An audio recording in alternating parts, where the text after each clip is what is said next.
Everyone knows the pyramids of Giza.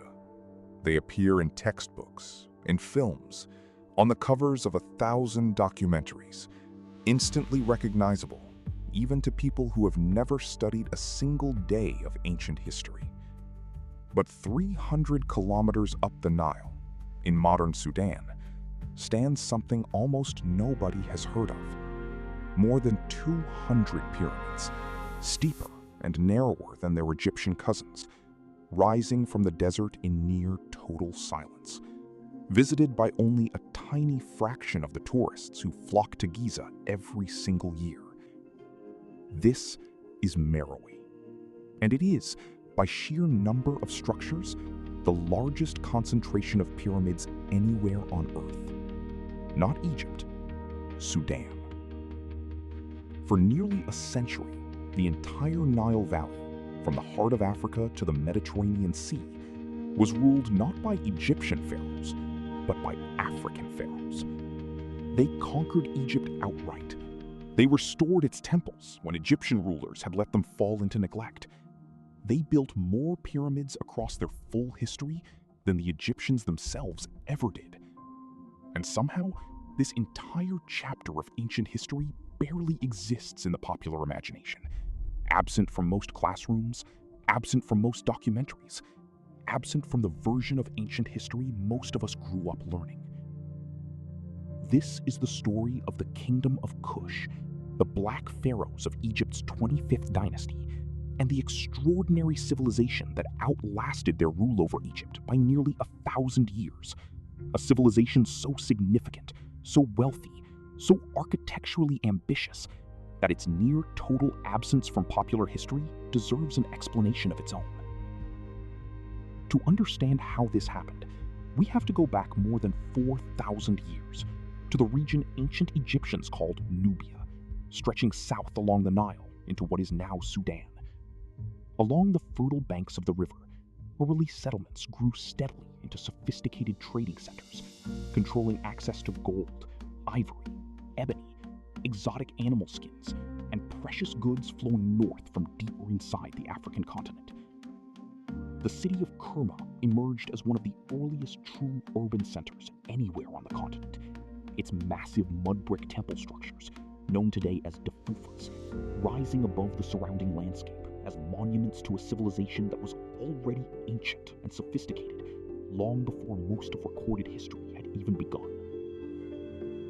Archaeologists who have excavated Kerma describe a city of remarkable complexity for its era. Organized residential quarters, dedicated workshop districts for metalworking and pottery, and a royal cemetery containing burials so elaborate that some involved the sacrifice of hundreds of attendants, a practice that speaks to the enormous political power concentrated in the hands of Kerma's rulers, centuries before Kush would ever set foot inside Egypt itself. Even at this early stage, Kerma's wealth attracted the attention of pharaohs.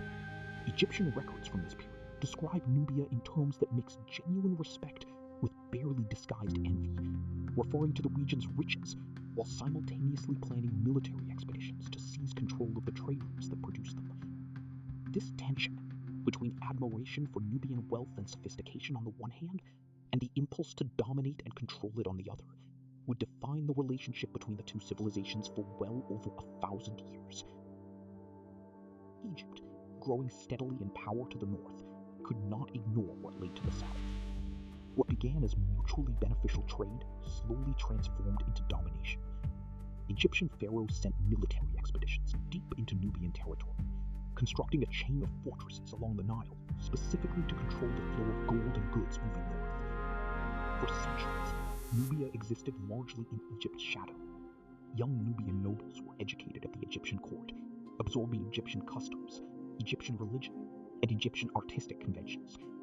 Temples in the Egyptian style rose across Nubian territory. To outside observers of the time, it might have seemed as though Nubian identity was simply dissolving into that of its far more powerful northern neighbor. But empires weaken, and empires eventually fall. As Egypt's new kingdom fractured into a period of political chaos and competing local rulers, its firm grip on Nubia loosened and eventually broke entirely. Out of that power vacuum, a new center of authority emerged, the city of Napata, built in the shadow of a dramatic natural landmark, the sacred mountain of Jebel Barkal, believed by both Egyptians and Nubians alike to be the earthly dwelling place of the god Ammon himself. The mountain's distinctive pinnacle, visible for miles across the surrounding desert, was said by ancient priests to resemble a rearing cobra, the sacred symbol of kingship itself, a natural feature that gave the entire region an aura of divine legitimacy no man-made monument could fully replicate. Here, in this sacred landscape, a new kingdom took shape. This was not a violent rebellion against Egyptian culture. It was something considerably more complex, a civilization that deliberately absorbed what it found valuable and meaningful from its former rulers, while simultaneously building a distinct identity entirely its own, blending Egyptian religious tradition with a confident and increasingly assertive Nubian political power. This was the kingdom of Kush, and within a few generations, it was about to change the entire course of Egyptian history. By the 8th century BC, Egypt to the north had collapsed into fragments, ruled by a patchwork of competing local princes with no unifying central authority strong enough to hold the country together. Watching this prolonged chaos unfold from the south was a young and ambitious Kushite king named Piye. What happened next was audacious almost beyond belief, and remains one of the most remarkable reversals in ancient history. Piye assembled his army at the northern border of his kingdom and marched into Egypt, not simply to raid its wealthy cities as earlier Nubian rulers might have done, but to conquer the entire country outright, and in his eyes, to restore it to proper order. His campaign is unusually well documented, recorded in enormous detail on a massive victory stela he later commissioned, describing city after fortified city falling before his advancing forces along the Nile, and revealing a king who cared as much about religious propriety as military conquest, reportedly refusing to enter certain defeated cities until proper purification rituals had been performed. When Memphis itself, the ancient and symbolically vital capital of Egypt, finally fell to Kushite forces after a determined assault, local Egyptian rulers from across the fractured country traveled to kneel before him, one by one, formally submitting to Kushite authority. What makes Piye's campaign so remarkable to modern historians is not simply its military success, but the character it reveals. At one besieged city, his own war council urged him to storm the walls immediately and take the city by force. Piye reportedly refused, delaying the assault by days so that his soldiers could first purify themselves according to proper religious custom, a decision that frustrated his generals, but reveals a king who saw himself as a restorer of sacred order, not merely a conqueror seeking plunder. This self-image, carefully cultivated and consistently maintained throughout his reign, would shape how the entire 25th dynasty presented itself to the Egyptian people it now ruled. But Piye did something genuinely unexpected for a foreign conqueror. Rather than looting Egypt's great temples for plunder, he personally toured them and ordered their restoration, correcting decades of neglect under weak and distracted Egyptian princes.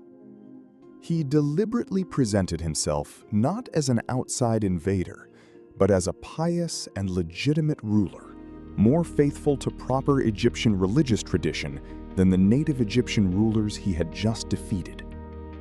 He unified the entire Nile Valley, an unbroken stretch of territory running from the heart of Nubia all the way to the Mediterranean coast, under a single crown, becoming the founding pharaoh of what historians now call the 25th dynasty of Egypt.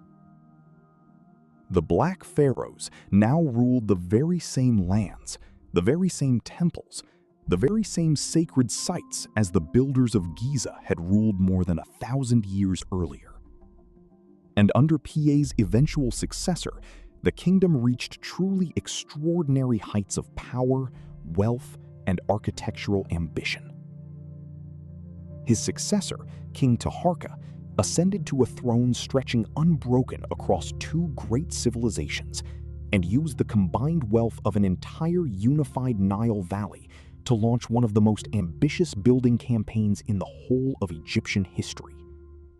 At the Temple of Karnak, already staggeringly ancient by Taharqa's own time, he he commissioned vast new colonnades and monumental structures on a scale rarely attempted even by native Egyptian pharaohs, including a towering kiosk of massive papyrus-shaped columns that visitors can still walk among today.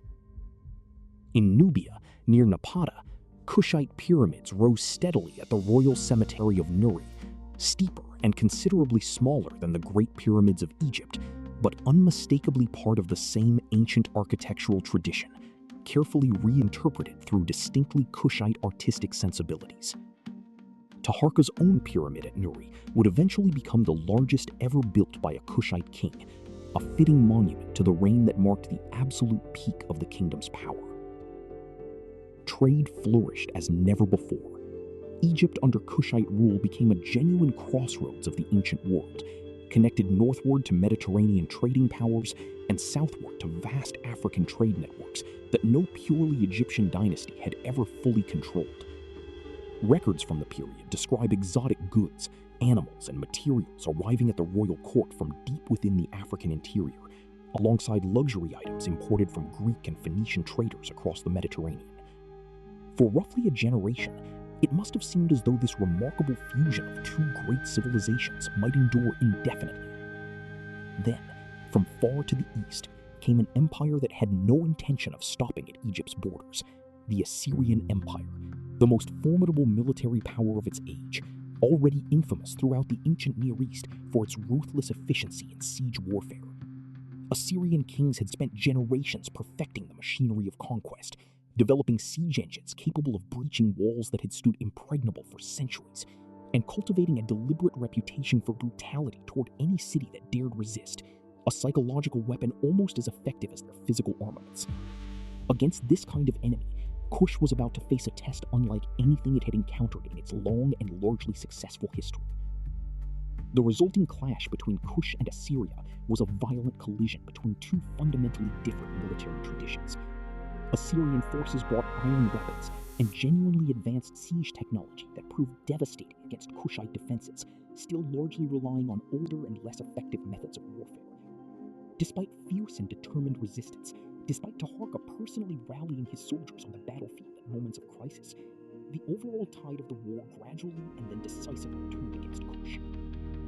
Memphis, the very city Piye had once triumphantly conquered, and Taharqa had proudly ruled from, fell once again. Taharqa made the agonizing strategic decision to withdraw his forces south rather than risk the total and permanent destruction of his kingdom in a final, likely hopeless battle. It was not the end of Kush as a civilization, but it was unmistakably the end of Kushite rule over Egypt. Taharqa attempted at least once to reclaim what had been lost, launching a renewed military campaign north with what forces remained to him. It failed decisively. He spent his final years ruling from Napata over a kingdom considerably smaller than the vast empire he had once personally commanded, but a kingdom that remained proud, remained fully independent, and remained entirely his own to govern. Generations later, Egypt struck back directly and viciously at the Kushite heartland itself, sacking and burning the sacred city of Napata in a deliberate act of retaliation for old grievances long left unresolved. It was an utterly devastating blow to the kingdom's spiritual and political center, and it ultimately forced the kingdom of Kush to make a decision that would come to define the remainder of its extraordinarily long history, to relocate its capital further south along the Nile, further from Egyptian military reach entirely, to a city called Meroe. This single decision changed absolutely everything about the future direction of Kushite civilization.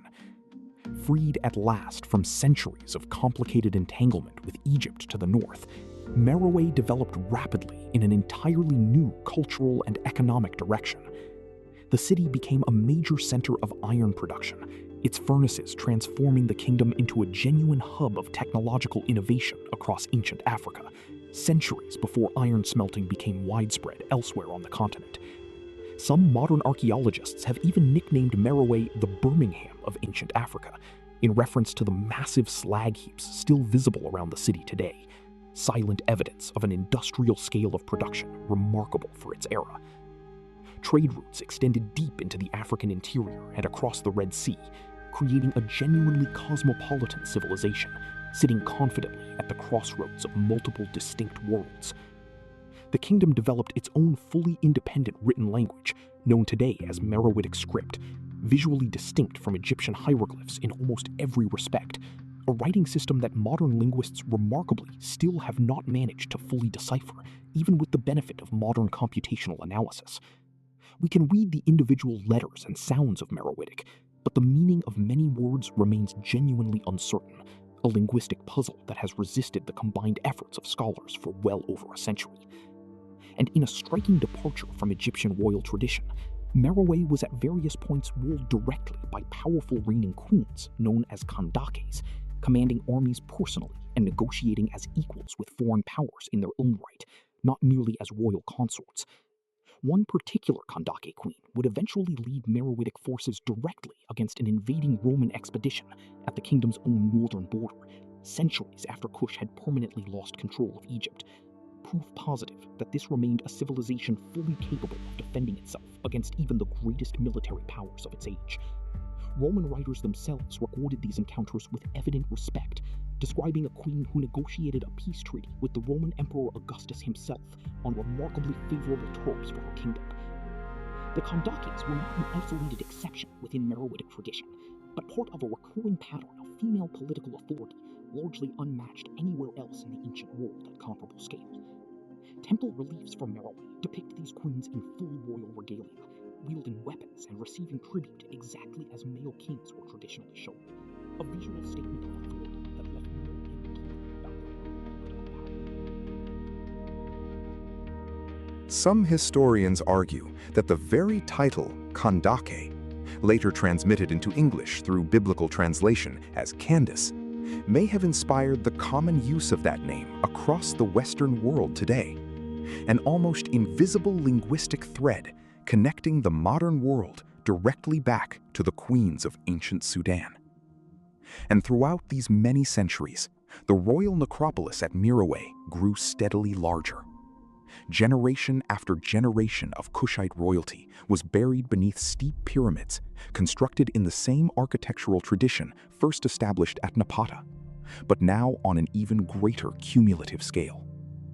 Eventually, more than 200 individual pyramids would rise from this single stretch of Sudanese desert, together forming the largest concentration of pyramids found absolutely anywhere in the world.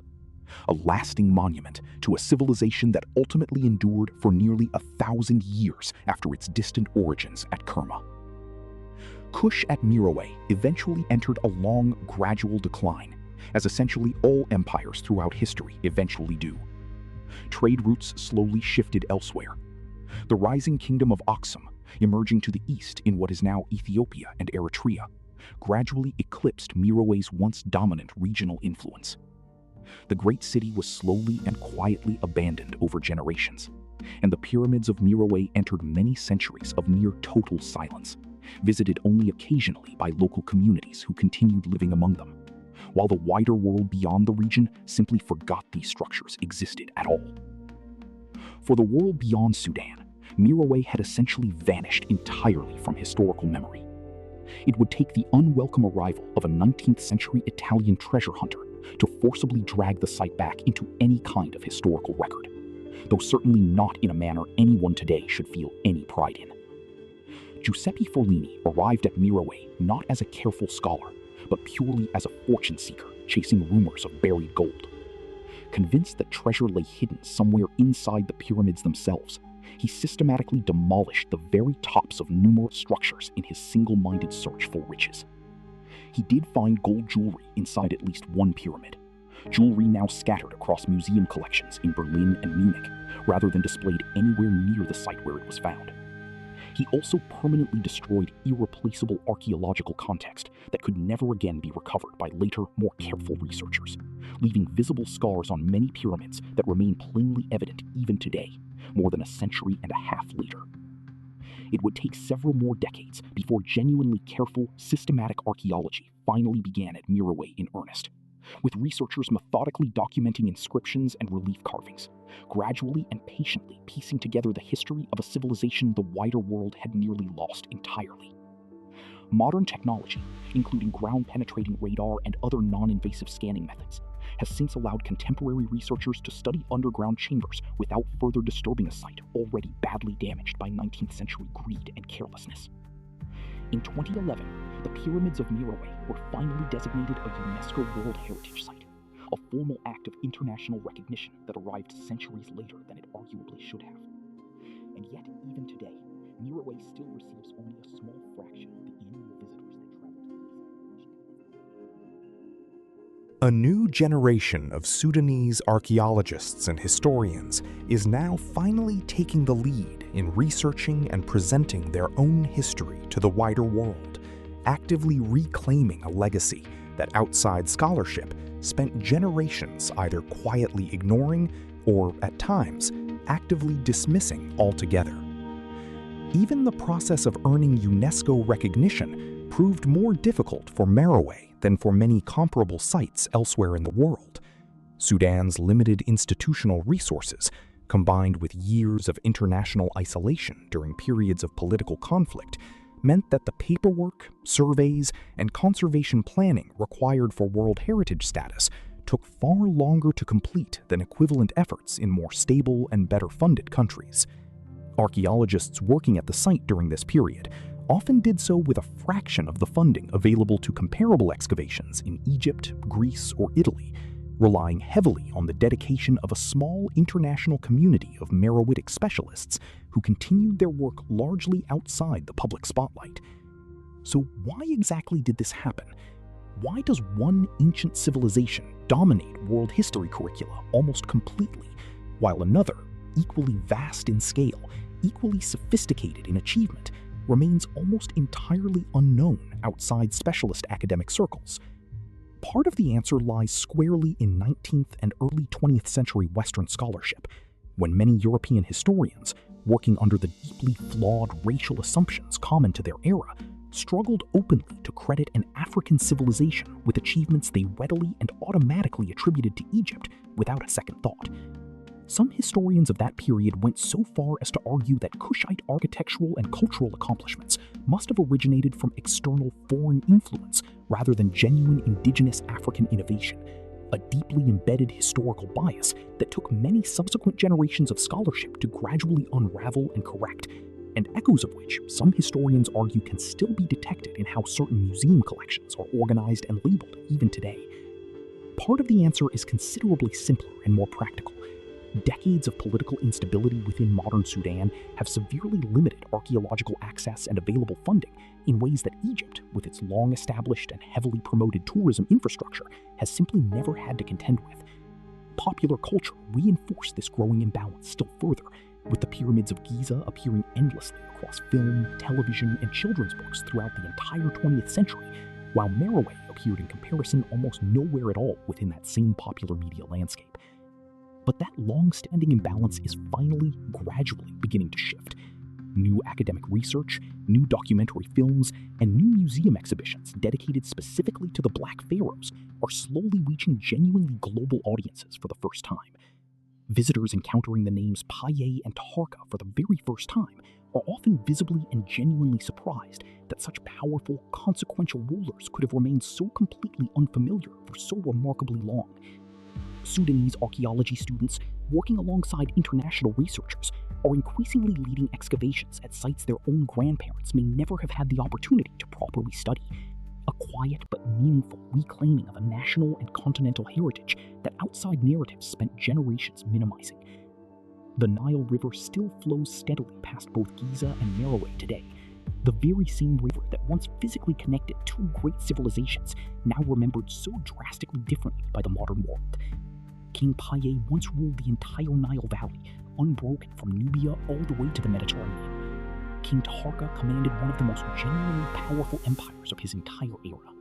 Their pyramids still stand today, in far greater total numbers than Egypt's own, scattered across a stretch of Sudanese desert that most of the world has still, even now, never heard of. The Black Pharaohs did not simply disappear from history on their own. History, quite simply, chose not to look for them. That, finally, after so many centuries, is beginning to change.